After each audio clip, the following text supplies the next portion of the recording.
Imagine sitting across from the biggest celebrities in the world night after night with cameras rolling and millions watching.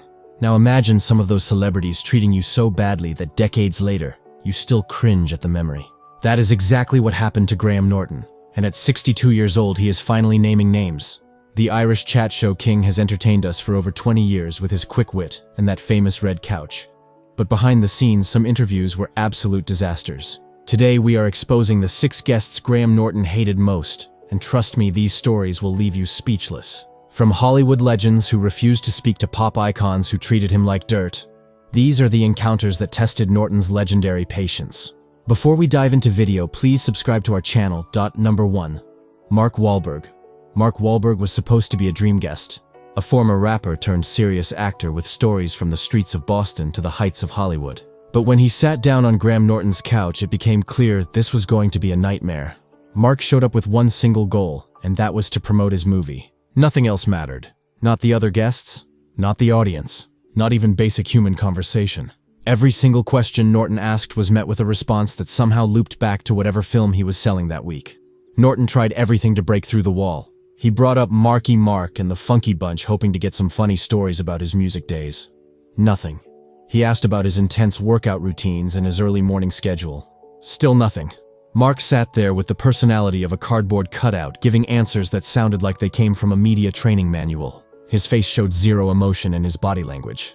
Screamed that he wanted to be literally anywhere else on planet Earth. What made the situation even worse was that there were other guests on the couch that night trying to have a good time. The whole point of the Graham Norton show is that it feels like a party where celebrities let loose and have fun together. But Wahlberg killed that vibe completely. Other guests tried to engage with him and crack jokes, but they were met with blank stares and awkward silences. The energy in the studio went from electric to funeral in minutes. Wahlberg said during the interview that I am just here to talk about the film, and that is what matters, and boy did he mean it. He was not interested in being charming or funny, or even remotely pleasant. He was there to fulfill a contractual obligation and nothing more. Norton, who prides himself on getting even the most serious celebrities to relax, was visibly struggling. You could see the frustration in his eyes as he tried question after question only to hit the same brick wall over and over again. By the end of the segment, Norton looked exhausted. Sources close to the show said that as soon as the cameras stopped rolling, Norton told his producers that Mark Wahlberg was never to be invited back unless there was absolutely no other option available. The episode aired and viewers immediately noticed how uncomfortable everything felt. Social media lit up with comments about how robotic and unpleasant Wahlberg seemed. It remains one of the most awkward episodes in the show's long history, and a painful reminder that being a great actor does not automatically make you a good talk show guest. Number 2. Madonna. If Mark Wahlberg was a brick wall, then Madonna was a full-blown fortress surrounded by barbed wire and attack dogs. The Queen of Pop arrived at the studio with a list of demands that would make even the most spoiled celebrities blush. She did not want to sit next to certain guests. She required specific lighting that would make her look younger. She wanted to approve every single question before it was asked. And worst of all, she had an attitude that suggested she was doing everyone a massive favor just by showing up. Norton values spontaneity and natural conversation. That is what makes his show different from the stiff American talk shows. But Madonna wanted everything scripted and controlled and sanitized. From the moment she walked onto the set, there was tension. The crew could feel it. The other guests could feel it. And Norton definitely felt it. But the show must go on, and so they proceeded, despite every instinct telling them this was going to be a disaster. During the actual interview, Madonna was cold in a way that made the studio feel like an icebox. When Norton asked about her music career, she gave short answers that dripped with condescension. When he tried to make jokes, she did not laugh, but instead looked at him like he was an insect that had landed on her designer outfit. The audience did not know where to look, and the other guests seemed to shrink into the couch, trying to become invisible. Then came the moment that everyone who watched will never forget. Norton asked Madonna a question about aging gracefully and how she maintains her energy and youthful appearance. It was a softball question meant to be a compliment, but Madonna's response was pure ice. She looked directly at Norton and said, "I do not discuss trivial things with trivial people." And the entire studio went silent. You could have heard a pin drop. The audience gasped. The other guests looked shocked, and Norton's face showed a mix of surprise and anger that he quickly tried to hide.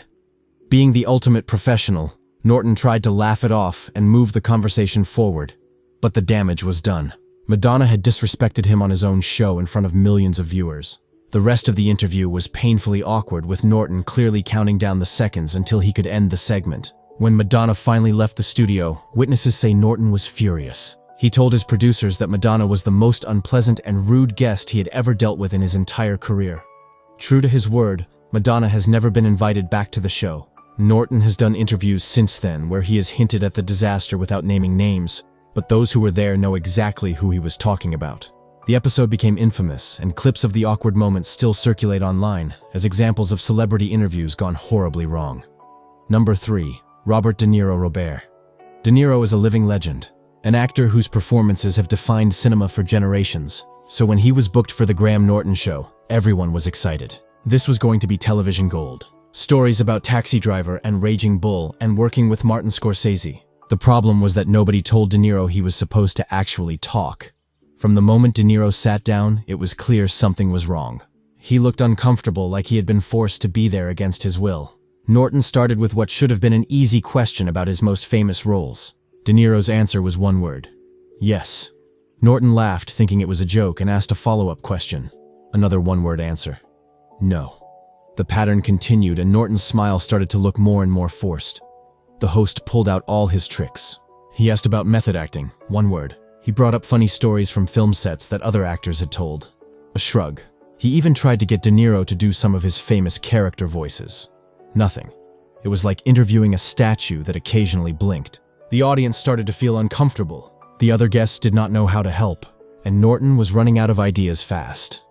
What made it especially frustrating was that Norton knew De Niro could be a great interview when he wanted to be. There are clips of him on other shows being funny and engaging and telling great stories. But for whatever reason on the Graham Norton show, he completely shut down. He sat there stone-faced, giving the absolute minimum effort required to technically qualify as participating D. Niro said at one point when pressed about his silence that I let my work speak for itself, and that is all I have to say. And then he went back to staring blankly at nothing. Norton tried a few more questions, but it was hopeless. He eventually gave up and moved on to the other guests, who were probably relieved to finally get some attention. The segment with De Niro felt like it lasted hours, even though it was only minutes. After the show, Norton reportedly told his team that interviewing Robert De Niro was like pulling teeth from an angry lion. It was painful and dangerous and ultimately not worth the effort. The episode aired and viewers were baffled. They could not understand why one of the greatest actors of all time was being so difficult and weird. It remains one of the most cringeworthy moments in talk show history, and a reminder that talent and charisma on screen do not always translate to real-life conversation. Number 4. Miriam Margolyes.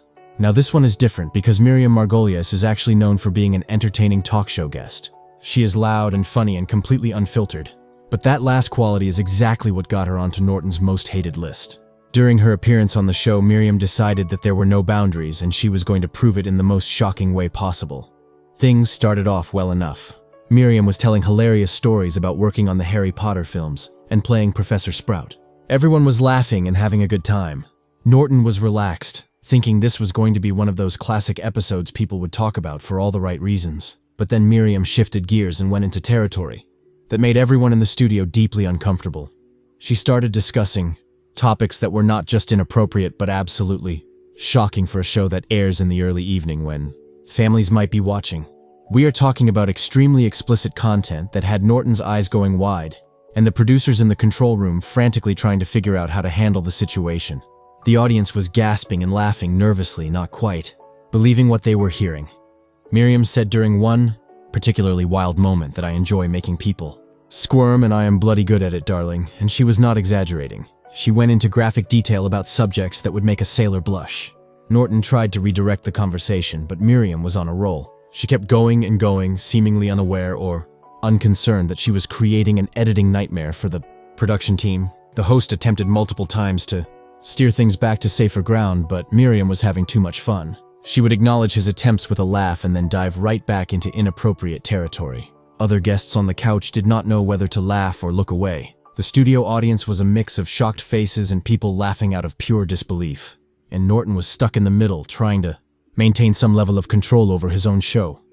After the cameras stopped rolling, Norton was frustrated not necessarily at Miriam herself, but at the impossible position she had put him in. He could not be too harsh with her, because she is a beloved actress, and cutting her off completely would have looked bad and made for awkward television. But letting her continue meant broadcasting content that pushed way past acceptable limits. The episode had to be heavily edited before it could air, and even with significant cuts, some of the material that made it through was shocking. Norton has been much more careful about having Miriam back on the show since then. When she does appear, there is always a significant broadcast delay built in so editors can catch anything too outrageous. It is a shame because when she stays within reasonable boundaries, she is fantastic, but that first wild appearance taught Norton that even funny guests can become nightmares when they refuse to respect any limits. Number 5. Ricky Gervais. Ricky Gervais should have been a perfect guest for Graham Norton. They are both British comedians who understand the format and have similar senses of humor. But their on-screen chemistry turned out to be terrible for one simple reason. Ricky would not shut up. He treated Norton's show like it was his own personal comedy special and completely steamrolled everyone else on the couch. From the moment Ricky sat down, he was performing. He was doing bits and telling long, rambling stories and making everything about him. Now, Norton usually does not mind when guests are funny and take up space, but Ricky took it to an extreme level that crossed from entertaining into obnoxious.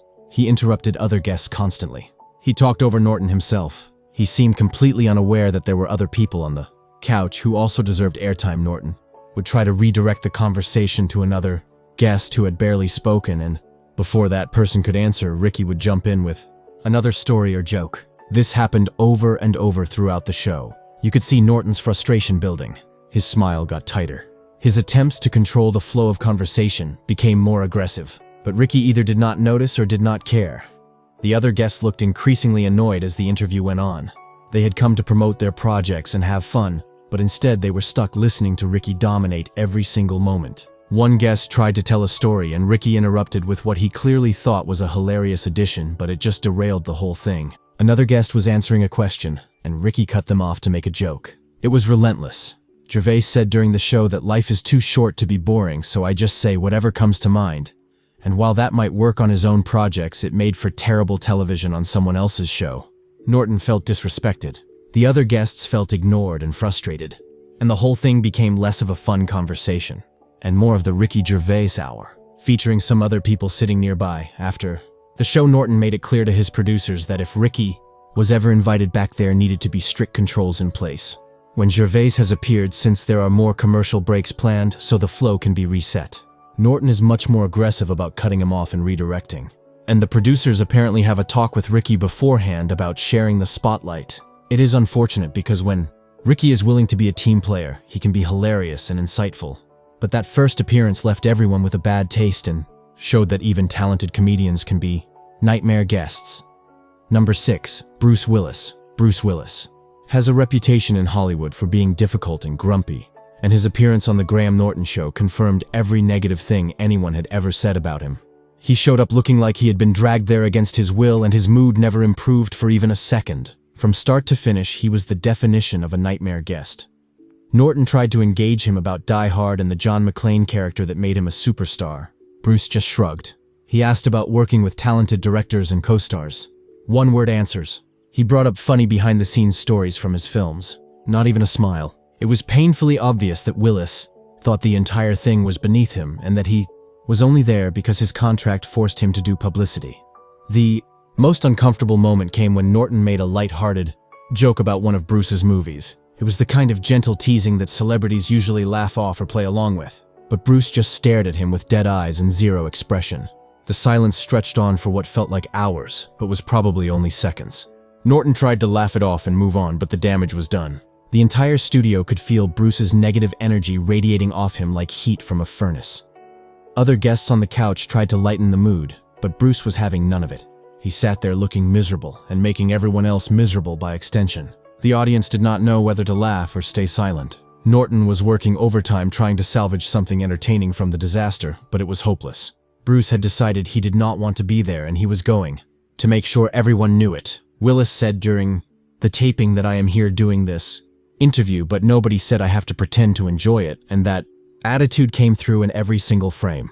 It was disrespectful to Norton, who works hard to create a fun environment. It was disrespectful to the other guests who were trying to have a good time. And it was disrespectful to the audience who had come to see a fun show and instead got to watch a grown man sulk on a couch. After Bruce left the studio, Norton reportedly told everyone within earshot that he never wanted to see Bruce Willis again. The episode aired because it had to, but it was painful to watch. Viewers immediately took to social media to comment on how uncomfortable and awkward everything felt. Many people felt bad for Norton having to deal with such an unpleasant guest. Others criticized Bruce for being unprofessional and rude. The Bruce Willis interview remains one of the most talked about disasters in the Graham Norton show's history. It serves as a perfect example of how a bad attitude can ruin what should be a simple and fun experience. Bruce is a talented actor with an impressive filmography, but his behavior on that couch showed a side of him that fans found deeply disappointing. And for Norton, it was a reminder that not every celebrity deserves the platform they are given. At 62 years old, Graham Norton has interviewed thousands of celebrities and created countless hours of entertaining television. But these 6 guests stand out for all the wrong reasons. Mark Wahlberg, who treated the show like a commercial opportunity and nothing more. Madonna, who was rude and condescending and made everyone feel small. Robert De Niro, who refused to engage in even basic conversation. Miriam Margolyes, who went so far over the line that the show became unbroadcastable without heavy editing. Gervais, who turned a group conversation into his own solo performance. And Bruce Willis, who brought such negative energy that it poisoned the entire atmosphere. These interviews prove that being famous or talented does not automatically make someone a good guest. It takes effort and respect and a willingness to engage with the format. These 6 either could not or would not do that, and they created television that ranged from boring to painful to downright offensive.